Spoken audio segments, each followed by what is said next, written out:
शुभ प्रभात। जिस दिन आपके टास्क पर काम होता है तब आपको नींद भी उतनी अच्छी नहीं आती, अब फटाक से जग के चले जाते हैं। क्यों? और उस समय आपका कोई टाइम रोवर आपका टाइम नहीं छीनता। होता नहीं होता है?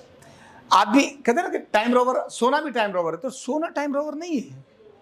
आदमी सो ही नहीं सकता, ज्यादा सो नहीं सकता, मतलब निद्यासा पड़ा, इधर करवट लेगा उधर करवट लेगा, आलस में पड़ा रहेगा। अरे भाई, क्वालिटी नींद 6 घंटे से ज्यादा आती नहीं है। 6 घंटे से ज्यादा क्वालिटी नींद नहीं आती है। वो रात को सोया जरूर था बिस्तर पर 10 बजे या 11 बजे, 12 बजे भी सोया होगा, सुबह 9 बजे इसीलिए जग रहा है। वो ये नहीं कह रहा साहब बहुत नींद आ रही है। अरे भाई, 12 बजे के बाद तुझे 3 बजे तक तो नींद ही नहीं आई थी। तुझे आई 3 बजे नींद है, अभी 3 बजे नींद आएगी तो 9 तो बज आएगी, और 9 बजे भी नींद खुल गई, सपने आएंगे, विचार घूमता रहेगा। और वो नींद में मतलब 5 से 6 घंटे ही क्वालिटी नींद होती है। गहरी नींद अगर आप सो गए तो 5 से 6 घंटे पर्याप्त नींद होती है, जो शरीर को हील करने के लिए चाहिए। बाकी तो टाइम रोवर्स में जाती है। और टाइम रोवर्स में जब आप आलस में पड़े, इसका मतलब आपके अंदर किसी समय की या काम की कीमत नहीं समझ आ रही, नहीं समझ आ रही। मैंने देखा है, बेटा मेरा और हम दोनों ही, जैसे सुबह स्विमिंग पूल जाना है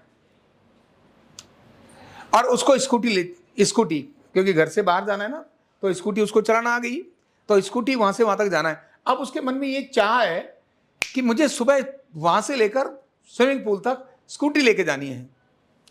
तो पापा जी से बोलूंगा स्कूटी तो अब सुबह 4:45 बजे, जो 5 बजे नहीं वो 7 बजे जगाने में भी जग, उठ बेटा स्कूल जाना है ना, उठ बेटा जग।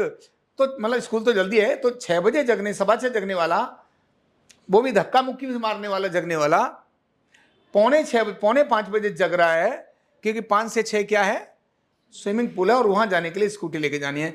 तो एकदम फटाक से जग गया, तो भाई जगो ना। और मैं कहता रुक जा 2 मिनट। क्यों भाई? 4:45 रात को हम 12 बजे तो सोए थे, अभी तो 4:45 बजे, तो 15 मिनट और जरा सोने देना, 6 बजे निकल जाएंगे।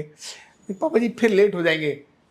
मतलब चाहत उसके अंदर आ रही है, अलर्ट हो रहा है। हम अपनी जिंदगी में भी अगर देखें तो जब हम लेटे होते हैं तो कहीं ना कहीं किसी विचारों में डूबे होते हैं, कोई थॉट ही चल रहा होता है, और वो थॉट किसी बहुत बड़े काम का नहीं होता। किसी दोस्त के बारे में चल रहा होगा, किसी के बारे में अनावश्यक चल रहा होगा।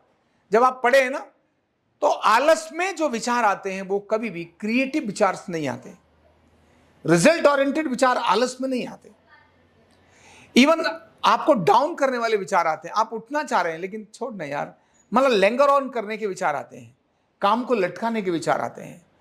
जैसे ही आपने लगा आपने कोई काम करना है, सपोज करो 10 बजे आज आपने मीटिंग लेनी है, और मीटिंग में आपने वो विषय लेना है जो आपके इंटरेस्ट का है, फटाक से आप रेडी होकर के मीटिंग पर पहुंच जाएंगे।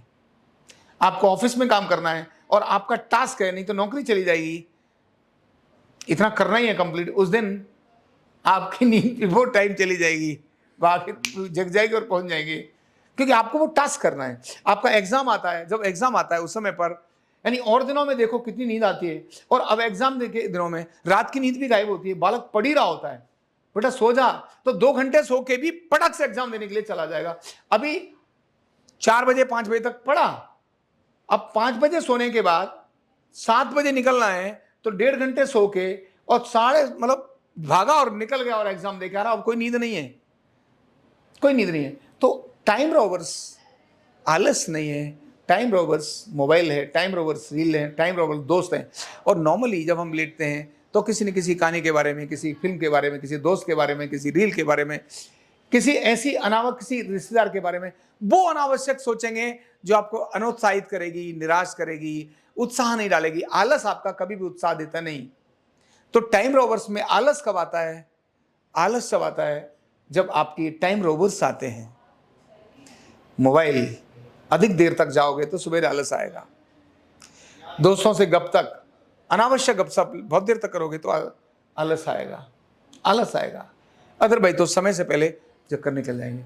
तो ये जो टाइम रोवर्स को पकड़ने की आवश्यकता है, अदर भाई तो यही अंतर, मतलब यही अंतर करती है जिंदगी की फेलियर और जिंदगी की जीत और हार को, यही तय करता है। कौन हारेगा और कौन जीतेगा, कौन हारेगा और कौन जीतेगा? तो वही हारेगा जिसके पास टाइम रोवर्स बहुत अधिक हैं, और वो जीतेगा जिसके पास टाइम रोवर्स बहुत कम है। टाइम रोवर्स, समय के लुटेरे। मतलब दोस्तों से भी गप्पे लड़ाता है, मस्ती लेता करता है, वाह आओ चलो भाई पंगे करेंगे। फिल्म भी देखने गया, ऐसा नहीं गया फिल्म देखने के लिए, घूमने के लिए भी गया बाहर, लेकिन जब काम पर आया तो फिर काम ही कर रहा है। फिर वहां टाइम रोबरी नहीं होने दे रहा हो, चल भाई यहीं पर लगेंगे, बस यही काम करेंगे। घर में बच्चों के साथ घूमना है, बच्चों को माँ बापों के साथ घूमना है, चलो मस्ती से करें, गप सप करेंगे, लड़ेंगे। लेकिन अब जो भी करना था, पति पत्नी ने लड़ना था, जो भी करना था लड़ लिया, अब भाई काम का मकता के काम कर लो। तो ये छोटे छोटे टाइम रोवर्स को पहचानने से बहुत जिंदगी में प्रगति होती है, बहुत जिंदगी में उन्नति होती है, क्योंकि क्रिएटिव टाइम बढ़ जाता है, क्वालिटी टाइम बढ़ जाता है। अदरवाइज तो क्वालिटी टाइम कम हो जाता है, और ये आपकी गलत थॉट्स को रोक भी देते हैं, गलत विचार आने से रोक देते हैं, अच्छे विचारों की तरफ लेकर जाते हैं, नेगेटिव विचारों से बचा देते हैं। ये टाइम रोवर्स को हटाओ, नेगेटिव विचारों से आप ऑटोमेटिकली बढ़ जाओगे, क्योंकि क्रिएटिव आपका माइंड होने लगेगा। विद्यार्थी भी जल्दी जग के आएगा, समय से पहले आ जाएगा, फिर समस्या नहीं आएगी, उसके सामने समाधान आएंगे। टाइम रोवर्स जिसके पास अधिक होते हैं उसके पास समस्या ज़्यादा होती है, क्योंकि वो रीजनिंग देता है, मैं काम इसीलिए नहीं कर पाया क्योंकि वो था। अरे भाई वो नहीं था तेरा समय का लुटेरा ज़्यादा था, ये था मामला। तो जब भी ऐसी चीज़ें आएंगी तो आपको डाउन करते चले जाएंगी। इसीलिए लाइफ को एंजॉय करो, मना नहीं है, आपको जो आनंद आता है सब करिए, लेकिन काम के समय पर सिर्फ वही काम। जब एंजॉय कर रहे हो तो एंजॉय करिए, फिर दिमाग में काम मत लेकर आइए। मतलब आपको एंजॉय करना है, कहीं गए झूलों पे झूल रहे हैं, कुछ और कर रहे हैं, कहीं और गए तो झूलिए मस्ती से, चाहिए। अगर आप बाहर चले गए तो जाइए, भाड़ में जाए सब, ये मस्ती से फिर वहीं रहिए, उसी जगह पर हो जाइए। दोस्तों के, घर के, परिवार के जहां गए फिर वहीं हो जाइए, फिर वह कंधे पर लटका मत घूमिए। तो आनंद भी लीजिए, मस्ती भी करिए और प्रगति भी करते चले जाइए। Thank you so much.